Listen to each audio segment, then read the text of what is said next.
प्रिय विद्यार्थियों, आज हम सुप्रसिद्ध छायावादी कवि जयशंकर प्रसाद का परिचय पढ़ते हैं। जयशंकर प्रसाद हिंदी कवि, नाटककार, उपन्यासकार तथा निबंधकार थे।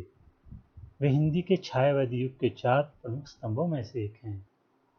आधुनिक हिंदी साहित्य के इतिहास में इनके कृतित्व का गौरव अक्षुण्ण है। वे एक युग प्रवर्तक लेखक थे जिन्होंने एक ही साथ कविता, नाटक, कहानी और उपन्यास के क्षेत्र में हिंदी को गौरवान्वित होने योग्य कृतियां दी। जीवन परिचय के बारे में जानते हैं। प्रसाद जी का जन्म 30 जनवरी 1889 ईस्वी गुरुवार के दिन काशी के सराय गोवर्धन में हुआ था। इनके पितामह यानी कि इनके दादा बाबू शिवरतन साहू दान देने में प्रसिद्ध थे और एक विशेष प्रकार की सुरती अर्थात तंबाकू बनाने का काम करते थे, जिसके कारण इनका परिवार सुंगनी साहू के नाम से जाना जाता था। इनके पिता बाबू देवी प्रसाद कलाकारों का बहुत आदर करते थे। किशोरावस्था के पूर्व ही माता और बड़े भाई का देहावसान हो जाने के कारण 17 वर्ष की उम्र में ही प्रसाद जी पर आपदाओं का पहाड़ ही टूट पड़ा। इनकी शिक्षा और पारिवारिक जीवन के बारे में और अधिक जानते हैं। प्रसाद जी की प्रारंभिक शिक्षा काशी में क्वींस कॉलेज में हुई, किंतु बाद में घर पर इनकी शिक्षा का व्यापक प्रबंध किया गया, जहाँ संस्कृत, हिंदी, उर्दू तथा फारसी का अध्ययन इन्होंने किया। दीनबंधु ब्रह्मचारी जैसे विद्वान इनके संस्कृत के अध्यापक थे। घर के वातावरण के कारण साहित्य और कला के प्रति उनमें आरंभ से ही रुचि थी और कहा जाता है कि 9 वर्ष की उम्र में ही इन्होंने कलाधर नाम से ब्रज भाषा में एक सवैया लिख दिया था। उन्होंने वेद, इतिहास, पुराण तथा साहित्य शास्त्र का अत्यंत गंभीर अध्ययन किया था। वे बाग बगीचे तथा भोजन बनाने के शौकीन थे और शतरंज के खिलाड़ी भी थे। वे नियमित रूप से व्यायाम करने वाले, सात्विक खान पान एवं गंभीर प्रकृति के व्यक्ति थे। अब इनकी रचनाओं के बारे में जान लेते हैं। जैसा कि हम जानते हैं, इन्होंने हर साहित्य की हर विधा में इन्होंने रचनाएं की। कविता, कहानी, नाटक, उपन्यास और आलोचनात्मक निबंध सभी विधाओं में इन्होंने रचना की। अगर इनकी काव्य रचनाओं की बात कर लें तो उसमें प्रमुख कानन कुसुम, महाराणा का महत्व, झरना, आंसू, लहर, कामायनी और प्रेम पथिक।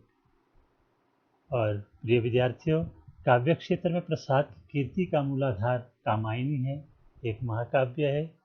कामायनी के कारण इनको आज जाना जाता है। कहानियों की बात कर ले तो कहानी संग्रह के रूप में हिंदू में उनकी पहली कहानी ग्राम प्रकाशित हुई थी। इन्होंने कुल 72 कहानियाँ लिखी। उनके कहानी संग्रह में जो प्रमुख हैं वो है छाया, प्रतिध्वनि, आकाशदीप, आंधी और इंद्रजाल। उपन्यासों की बात करें तो कंकाल, तितली, ऐरावती। नाटकों में इन्होंने 8 ऐतिहासिक नाटक, 3 पौराणिक नाटक और 2 भावात्मक, कुल 13 नाटकों की सृजना की। और उसमें प्रमुख है स्कंदगुप्त, चंद्रगुप्त, ध्रुवस्वामिनी, जन्मजय का नाग यज्ञ, राज्यश्री, कामना और एक घूंच। प्रिय विद्यार्थियों, प्रसाद जी का जीवन कुल 48 वर्ष का रहा है।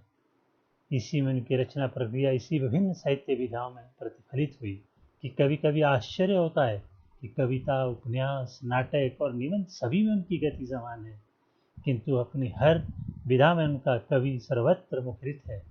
वस्तुतः कवि की गहरी कल्पनाशीलता ने ही साहित्य को अन्य विधाओं में उन्हें विशिष्ट और व्यक्तिगत प्रयोग करने के लिए अनुप्रेरित किया। अब इनकी साहित्यिक विशेषताओं की बात कर लेते हैं। सर्वप्रथम भाव पक्ष। प्रसाद जी की रचनाओं में जीवन का विशाल क्षेत्र समाहित हुआ है। प्रेम, सौंदर्य, देश प्रेम, रस्यानुभूति, दर्शन, विकृति, चित्रण और धर्म आदि विविध विषयों को अनुभव और आकर्षक भंगिमा के साथ अपने काव्य प्रेमियों के सम्मुख प्रस्तुत किया है। ये सभी विषय की कवि की शैली और भाषा की असाधारणता के कारण अछूते रूप में सामने आए। कला पक्ष की बात कर लें, प्रसाद के काव्य का कला पक्ष भी पूर्ण सशक्त और संतुलित है। उनकी भाषा शैली, अलंकरण, छंद योजना सभी कुछ एक महाकवि के स्तर के अनुकूल है। भाषा की बात कह लें तो इनके भाषा के कई रूप उनके काव्य के विकास में दिखाई पड़ते हैं। आपने आरंभ में ब्रजभाषा से शुरू किया और फिर खड़ी बोली को अपनाकर उसे परिष्कृत, प्रवाहमयी, संस्कृत निष्ठ भाषा के रूप में अपनी काव्य भाषा बना दिया। प्रसाद जी का शब्द चयन ध्वन्यात्मक सौंदर्य से भी समन्वित है। जैसे कि उदाहरण, खग कुल कुल कुल सा बोल रहा, किस लय का अंचल डोल रहा।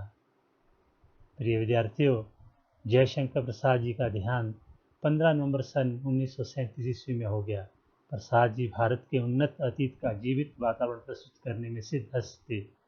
उनकी कितनी ही कहानियां ऐसी है जिनमें आदि से अंत तक भारतीय संस्कृति एवं आदर्शों की रक्षा का सफल प्रयास किया गया है, और आंसू ने उनके हृदय की उस पीड़ा को शब्द दिए जो उनके जीवन में अचानक मेहमान बनकर आई और हिंदी भाषा को समृद्ध कर गई।